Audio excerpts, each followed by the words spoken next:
ఏం చేస్తాడండి ఇక్కడ కూర్చొని సజ్జల? ఇస్త్రీ కొట్టేసుకొని నలగకుండా కూర్చుంటాడు. ఇక్కడ పార్టీ కార్యకర్తలు జెండా పట్టుకోమని చెప్పండి, తిరగమని చెప్పండి. సజ్జల రామకృష్ణారెడ్డి ఏ పొద్దున్నా సరే జెండా పట్టుకొని 1 కిలోమీటర్ నడిచిన బాపుతుందా? జగన్మోహన్ రెడ్డి గారి కోసం ర్యాలీలు చేసింది మేము, కోట్ల రూపాయలు ఖర్చు పెట్టింది మేము గుడ్డలు చించుకున్నాం. మమ్మల్ని గుద్దవాళ్ళు కొట్టినారు, మమ్మల్ని భయంకరంగా కొట్టినారు, మమ్మల్ని చించారేసినారు పోలీసు వాళ్ళు. 22 కేసులు పెట్టించుకొని 9 నెలలు జైల్లో ఉండేస్తే నాకు ఇక్కడ ఆ గొట్టంగాడు కొనికిస్కా గొట్టంగాడు లోఫర్ నా కొడుకు వాడు మాట్లాడతాడా వెంకటరెడ్డి గారు నా గురించి? వాడెంత వాడు బతికెంత గురు? కడుపు కాలిపోతుంది. రోడ్డు మీదకి వచ్చింది నా ఫ్యామిలీ అంతా. నా అకౌంట్స్ బ్లాక్ చేశారు. నా కంపెనీలు 2 సాఫ్ట్వేర్ కంపెనీ, నా భార్య ఒక ఫ్రీడమ్ ఫైటర్ గారి మనవరాలు పుట్ల సుబ్బయ్య, ఒక చరిత్ర నా కుటుంబం. అత్తింట్లో ఏమని తలపెట్టుకోవాలా? మా మామ అడిగినాడు, అయ్యా బయట వాళ్ళంటే సరే సొంత ఇంట్లో వాడే నీ గురించి రౌడీ షీట్ అని మాట్లాడితే ఏంది బాబు ఇది? నీకు మద్దతు లేదా? మళ్ళీ వాడిని సాక్షిలో కూర్చోబెట్టి రోజు వాడు వెంకటేశ్వర స్వామిని పూజించినాడు, వాడిని పూజిస్తూ ఉన్నారని. నేను భారత మేడం గారు కూడా అడుగుతాను, నా భారతకని అడుగుతా ఉన్నా నేను, మీరు వాడి మీద కఠిన చర్యలు తీసుకోవాలక్క. నేను సజీవుడని దేవుడి సాక్షి చెప్తున్నా. నేను ముఖ స్విచ్ చేయడానికి రాలా. జగన్మోహన్ రెడ్డి ప్రియ శిష్యుడు కానీ ఇక్కడ వచ్చి కూర్చున్నా. ఇది నా ఇల్లు కాబట్టి నేను గొడవ చేసేదానికి రాలా, మందితో రాలా, మార్పులతో రాలా. నేను నా భార్య వచ్చినాం, కంటికి కడుగుడు కారుస్తున్నాం. మమ్మల్ని ఈ రకంగా అవమానించి పార్టీ ఆఫీస్కి పిలిపించి 4 గంటలు కూర్చోబెట్టి అటు కూర్చోబెట్టి తెలుసా? అనిల్ అంటాడు, డోర్ కాడికి పోతే 5 నిమిషాలు ఆగమ్మంటాడు. అట్లా 3 సార్లు కూర్చున్నా. కెమెరా చెక్ చేయబడి లోపల 4.5 గంటలు తిండి తిప్పులు లేకుండా లాస్ట్ పర్సన్ నేనే ఆ రోజు మాట్లాడింది. ఆ ఒక్క మాట చెప్పేదానికి నువ్వు 4.5 గంటలు కూర్చోబెడతావా? అదే అడుగుతున్నాను. నాకు సమన్యాయం జరిగేదాకా నేను ఈ నుంచి లేయను, ఏడే ప్రాణం అని ఇస్తాను. కానీ జగన్మోహన్ రెడ్డి గారు కారుమూరి వెంకటరెడ్డి అనేవాడిని బర్తరఫ్ చేయాలా. పూడి శ్రీహరి గారు, సజ్జల రామకృష్ణారెడ్డి గారు బహిరంగ క్షమాపణ నా కుటుంబానికి చెప్పాలా. నా కుటుంబాన్ని రౌడీ షీటర్ అంటే నాకు 5 చెల్లెలు ఉన్నారండి. వాళ్ళు తలలు ఆడబెట్టుకుంటారు. మీ అన్న రౌడీ షీటర్ అని మాట్లాడితే అత్తింట్లో మాట్లాడరా? అవమానకరంగా మాట్లాడరా? ఈ పరిస్థితుల్ని ఫేస్ చేస్తున్న మేము జగన్మోహన్ రెడ్డి గారు ఖచ్చితంగా న్యాయం చేస్తారని నేను ఇక్కడికి వచ్చినానండి. నేను పార్టీకి వ్యతిరేకంగా రాలేదు, పార్టీకి మీద గొడవ చేయడానికి రాలా. పార్టీలో తప్పు జరుగుతుంది. జగనన్న ఉన్నప్పుడు ఒకలాగుంది, జగనన్న లేనప్పుడు ఒకలాగుంది. ఈ పరిస్థితులు మారాలి. ఇక్కడ ఒక నాయకత్వ లక్షణం కలిగిన వాడు ఇక్కడ కోఆర్డినేటర్గా ఉండాలా. దానికోసమే మేమంతా నేనైతే ఇక్కడ వచ్చి కూర్చొని మాట్లాడడం జరుగుతుంది.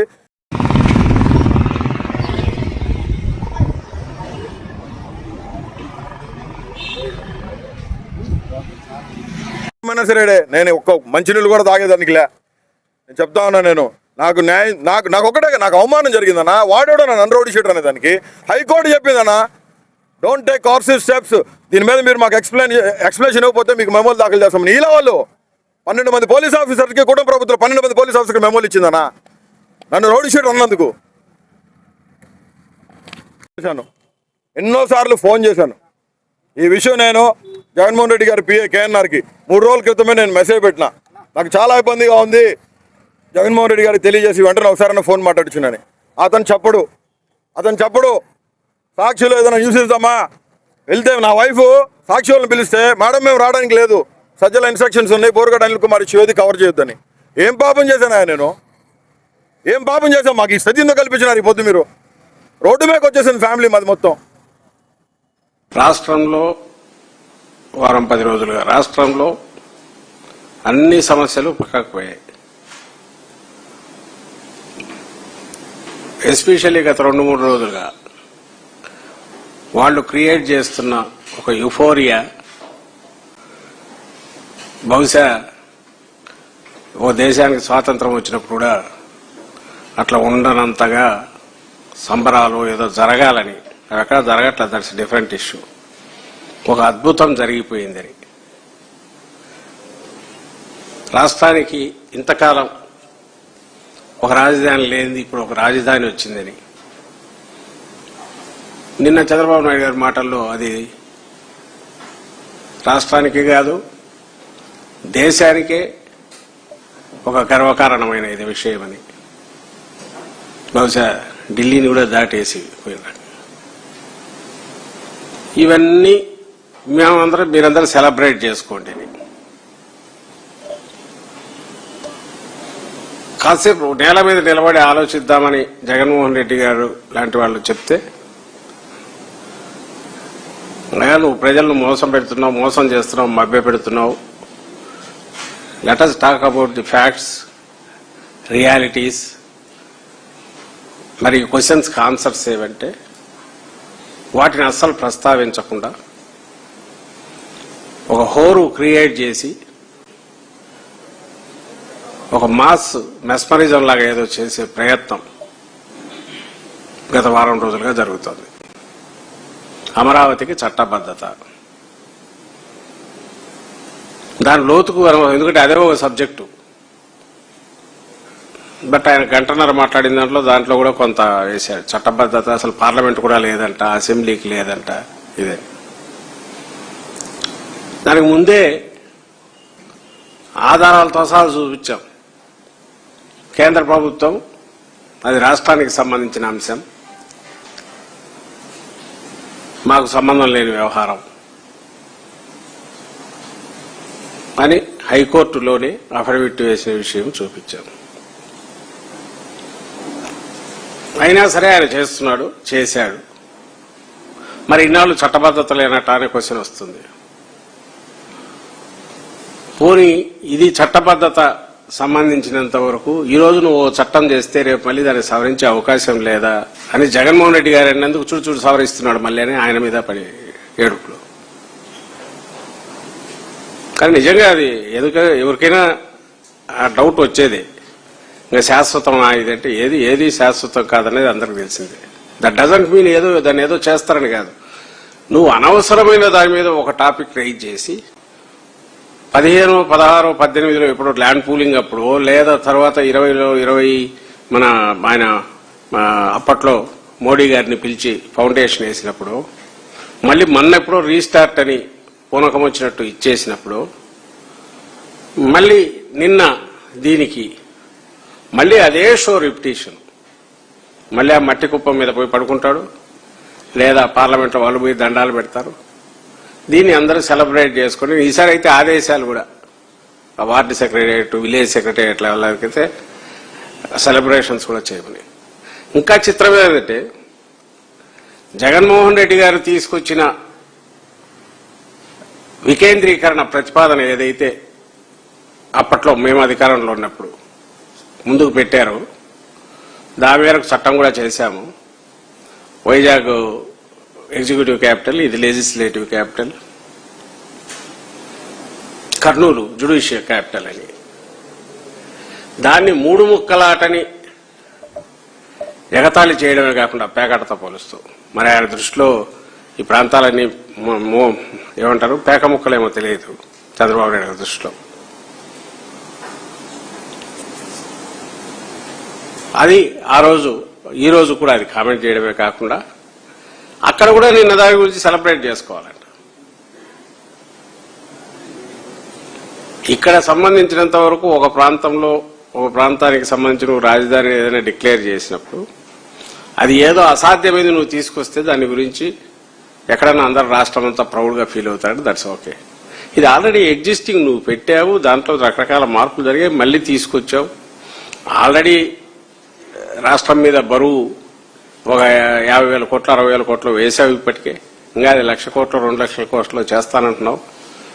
దీనికి ఒక కలరింగ్ ఇచ్చి దాని మీద నువ్వు సెలబ్రేట్ చేసుకోమని ఒక క్రూరంగా అందరికీ పిలుపు ఇవ్వడం. అటు అనంతపురం నుంచి శ్రీకాకుళం వాళ్ళు ఎందుకు చేసుకోవాలని అర్థం కాదు. పోనీ ఇక్కడ నువ్వు చేర్చని, నువ్వు అసలు పట్టించుకొని నగరాలు ఇటు గుంటూరు కానీ విజయవాడ కానీ అసలు పట్టించుకోవట్లే, వాటిని వాళ్ళు సెలబ్రేట్ చేసుకోవాలి. ఎగ్జిస్టింగ్ గా ఒకవేళ ఉందనుకున్న ఎగ్జిస్టింగ్ దాని మీద సెలబ్రేషన్ జరుగుతుంది.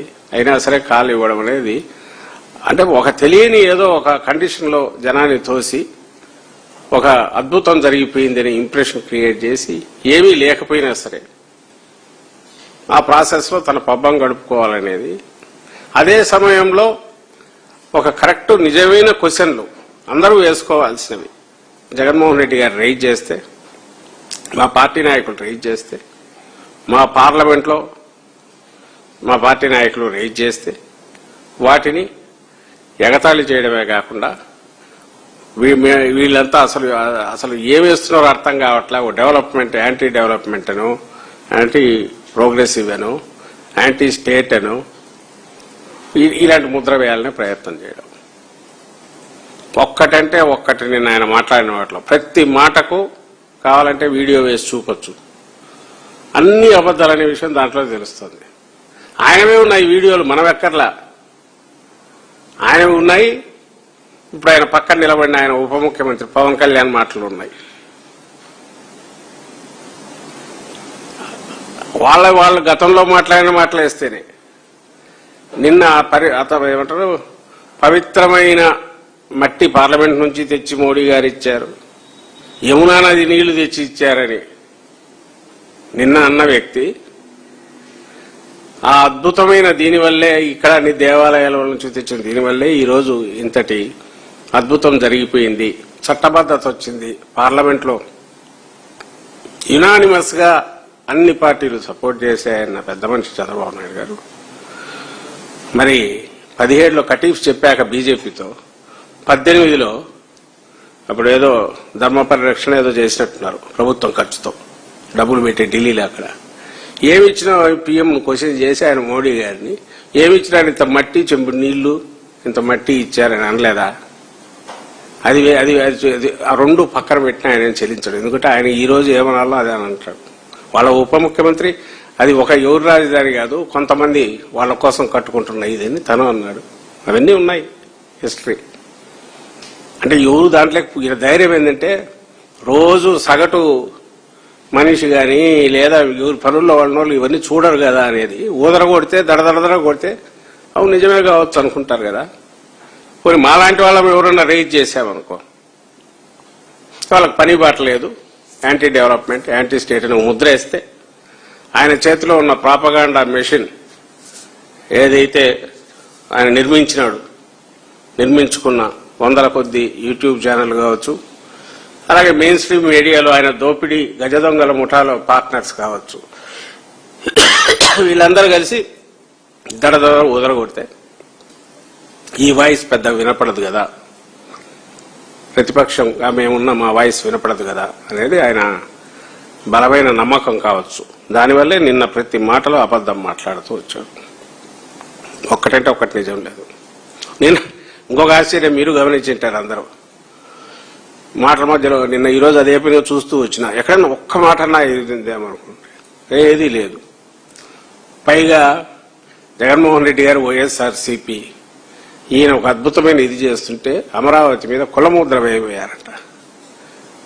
మేము వేయడం ఏంది? నిన్న మీ సోదరి ఆమె రేణుకా చౌదరి గారు రాజ్యసభలో తొడగొట్టి, ఎందుకంటే ఆమె తొడగొట్టడం అలవాటు, ఇప్పుడు తొడగొట్టి ఏదో అన్నారు, పెట్టరా అమరావతి పిలవరా కమరావతి అని.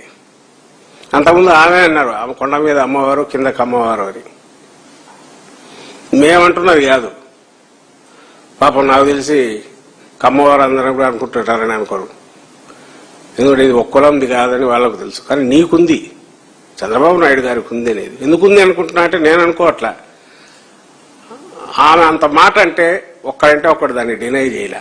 టీడీపీ నుంచి అదేందమ్మా అట్లంటావు, ఇది అందరి రాజధాని కదా అని అన్నానులా. పైగా ఆయన లోకేష్ బాల్కనీలో కూర్చొని ఆమెకు దండం కూడా పెడుతున్నాడు. మంచి మాట అన్నావు పెద్దమ్మ, ఎంత చక్కటి మాట అన్నావు అన్నట్టు ఆయన పోజ్ ఇచ్చాడు. ఇది అక్కడ పిక్చర్. నిన్న చూస్తే ఈయన మరి ఇట్లా ఎట్లా అనగలుగుతున్నాడు నాకు అర్థం. అంటే కులముద్ర మేమేస్తానావా? జగన్మోహన్ రెడ్డి గారు ఎప్పుడన్నా వేశారా? పోనీ మా పార్టీ నాయకులు ఎవరైనా వేశారా? నీ అవినీతికి అది ఓ పెద్ద ఇదే అని చెప్పి ఒక ఖజానా మొత్తం దోచుకోవడానికి నువ్వు చేసుకున్న ఏర్పాటని నిందిస్తున్నావు. రాష్ట్రాన్ని ముంచి నీ అవినీతికి నువ్వు ఏర్పాటు చేసుకున్న వ్యవహారం అని చెప్పి విమర్శిస్తున్నావు ఆధారాలతో సహా. అంతే తప్ప కులమని మేమెప్పుడు అన్నాము. మీరు మీ వీళ్ళు వాళ్ళు చెప్పుకుంటున్నారు, నువ్వు దాన్ని ఖండించట్లా. ఏ తర్వాత నేను చెప్పదలుచుకుంది అంటే to start with, Jaganmohan Reddy గారు ఈ రాష్ట్రంలో మనకున్న ఇప్పుడున్న సినారియోలో ఎవరు అవునన్నా కాదన్నా రెండు పార్టీలు ప్రధానంగా ఉన్నాయి. ఒకరు అధికారంలో ఉంటున్నారు, ఒకరు ప్రతిపక్షంలో ఉంటున్నారు. మిగిలిన పార్టీలు ఉన్నాయి. అయితే ఈసారి మూడు పార్టీలు కలిసి కూటమి ఎక్కడ ప్రభుత్వంలో ఉన్నాయి. మా పార్టీ వైఎస్ఆర్ కాంగ్రెస్ పార్టీ, జగన్మోహన్ రెడ్డి గారి పార్టీ 40% ఓట్లు తీసుకుని ప్రతిపక్షంలో ఉన్నాం.